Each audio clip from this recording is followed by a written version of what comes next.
Bonjour à tous, j'espère que vous allez bien. Aujourd'hui, on va faire une vidéo sur les protéines. Je vais vraiment vous expliquer la bonne quantité, quelle qualité de protéines, qu'est-ce qu'il faut choisir, comment les assimiler et surtout de combien on en a besoin. Donc déjà, il faut savoir qu'il y a beaucoup de personnes qui en consomment soit trop, soit pas assez. Donc les personnes qui en consomment trop, il faut savoir déjà que le corps ne fait pas de stock. Donc les personnes qui sont obsédées avec les protéines et qui veulent en consommer énormément, c'est pas pour autant qu'elles auront des plus gros muscles. Le corps, quand il n'a plus besoin de protéines, il va les évacuer, donc en général par les reins, et donc du coup, ça ne servira à rien d'en consommer trop. Au contraire, celles qui n'en consomment pas assez, c'est aussi très important d'en consommer tous les jours, parce que comme on ne fait pas de stock de protéines, on a besoin tous les jours d'avoir une dose de protéines en fonction de son poids. Donc ça pareil, je vais vous l'expliquer. Mais comment savoir si on est en carence? Donc déjà, je vais vous expliquer avec un calcul très simple pour savoir combien de protéines vous avez besoin par jour, mais vous pouvez aussi le voir si par exemple vous êtes très fatigué, si vos ongles sont très mous, si vos cheveux tombent très facilement, si vous êtes souvent malade. Tout ça, ça va vraiment montrer que vous êtes en carence de protéines. Les gens aussi qui ont souvent tout le temps faim, qui ont beaucoup de mal à maigrir, qui grossissent très facilement, c'est des gens qui sont en carence de protéines. Et pourtant, on a énormément besoin de protéines. Le corps humain ne peut pas fonctionner sans protéines. C'est grâce aux protéines, par exemple, que vous allez fabriquer de la kératine pour vos cheveux, que vous allez fabriquer le fameux collagène pour la peau, que vous allez fabriquer des enzymes digestives, que vous allez fabriquer des défenses immunitaires, etc., etc. On a besoin d'énormément de protéines pour fabriquer plein de choses dont on a tous besoin. Donc, comme je vous le disais avant, on ne fait pas de stock de protéines. Par exemple, si vous mangez 5 steaks le lundi, vous n'aurez plus rien le mardi. Comment faire attention d'avoir tous les jours son ratio de protéines? En termes de quantité, on va dire qu'il faut à peu près 0,8 g de protéines par kilo et à peu près 1 g de protéines végétales par kilo. Par exemple, pour une femme qui fait 60 kg, elle va avoir besoin d'à peu près donc 0,8 fois 60, ce qui fait à peu près 48 g de protéines animales par jour, ou à peu près 60 g de protéines végétales par jour. Quand on parle de grammage en termes de protéines, on ne parle pas par exemple de 100 g de poulet n'équivaut pas à 100 g de protéines. 100 g de poulet, à l'intérieur, vous aurez 20 g de protéines. Donc pour une femme par exemple qui fait 60 kg, si par exemple elle mange des protéines animales, sur 60 kg, elle doit avoir à peu près une bonne cinquantaine de protéines par jour. Pour avoir 50 g de protéines par jour, c'est pas en mangeant 50 g de poulet qu'elle aura 50 g de protéines en tant que telle. 100 g de poulet, il y aura 20 g de protéines dedans. Donc il faut vraiment faire attention à ça, de se dire est-ce que j'ai vraiment mes 50 g de protéines par jour en fonction de son poids.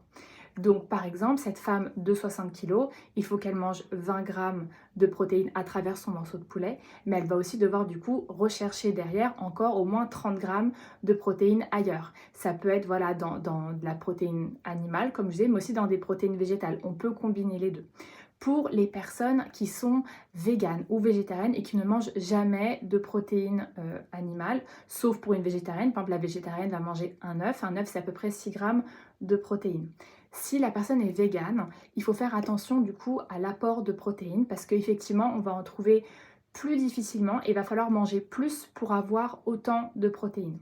Donc, de très très important déjà, il faut savoir, il faut toujours mélanger féculents et légumineuses sur une journée quand on est vegan. Si on ne mange que l'un ou l'autre, on n'aura pas tout le spectre des acides aminés et donc la protéine ne sera pas complète. Donc par exemple, quand je vous dis céréales, ça va être du quinoa, du sarrasin, du riz qu'on va associer avec des lentilles, des haricots rouges, des haricots blancs, des pois chiches. Et en associant les deux, c'est là qu'on aura tout le spectre des acides aminés. Donc on le fait soit au même repas, soit on peut faire au déjeuner féculent et au dîner par exemple les légumineuses. Ça fonctionne aussi. Donc ça, c'est très important de savoir que quand on est vegan, il faut bien associer les deux ensemble, donc féculents et légumineuses, pour avoir une protéine qui soit complète. Maintenant, si on revient à cette femme de 60 kg, donc si elle est végane par exemple, il faut qu'elle trouve 60 g de protéines végétales, donc à travers des céréales, des légumineuses, des oléagineux, des graines, etc. Et en faisant ce petit mélange, elle va avoir ses 60 g de protéines végétales. Si on est dans le cas de la même femme de 60 kg, mais pour le coup, qui mange de tout, qui mange de la viande, qui mange du poisson, etc., là, pour les protéines, elle va les trouver donc dans la viande blanche, dans le poisson, dans les œufs. Là, elle va trouver des protéines animales, mais elle pourra aussi compléter ces protéines animales avec des protéines végétales. Il ne faut pas forcément manger des protéines animales à tous les repas. Donc si par exemple le matin, on fait un pudding de chia avec un shake vegan, le midi, un bout de poulet avec des légumes et le soir, des lentilles, donc toujours en fonction de son poids, en dosant bien les quantités, là, du coup, on aura une journée qui sera très très complète en termes de protéines. Et donc, du coup, la personne de 60 kg aura tous ses apports en protéines. Elle pourra du coup fabriquer ses défenses immunitaires, son collagène, sa kératine, avoir de l'énergie, avoir un bon métabolisme. Et donc, du coup, son organisme fonctionnera bien. Si on en mange trop, on va fatiguer les reins. Et si on n'en mange pas assez, on va être fatigué, on va avoir des carences, c'est les cheveux qui vont en pâtir, les ongles, et derrière, ça va être de pire en pire. On peut aussi avoir de l'ostéoporose à terme, surtout quand on est ménopausé en tant que femme, etc.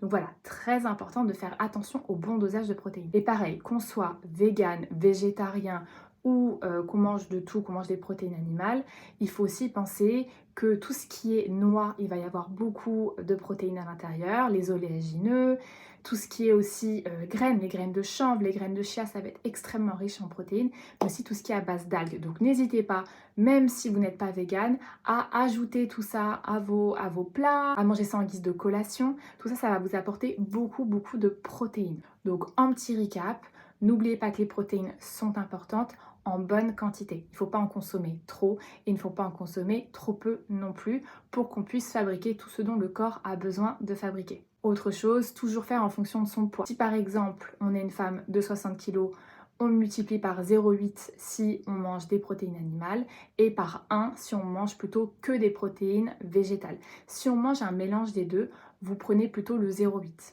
Donc j'espère que ce petit récap sur les protéines vous aura plu. N'hésitez pas si vous avez des questions, ça sera avec plaisir que je vous réponds. Et n'hésitez pas à vous abonner pour plus de conseils santé, beauté, recettes de cuisine, toujours au naturel.